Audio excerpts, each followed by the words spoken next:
ধন্যবাদ সবাইকে। সবাই কেমন আছেন? আশা করুন এই গরমের মধ্যেও সবাই ভালো আছেন, সুস্থ আছেন।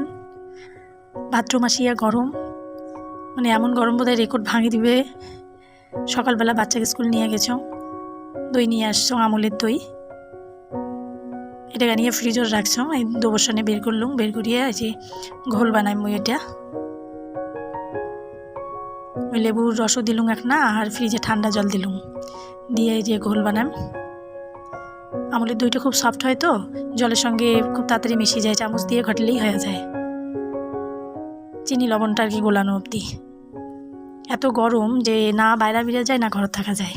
বাইরে রোদ আর ঘরের ভিতরে ব্যবসা একটা গরম। যেমন ঘোল বানানো হয়ে গেছে, মুই এটা খাই মেলা। অনেকে বরফে টুকরে দিয়েও খায়, মুই খাং না, মোর এমনি গলার কন্ডিশন সবসময় খারাপ থাকে, টনসিলের সমস্যা, তাও ঠান্ডাটা খাওয়া খায় খাং।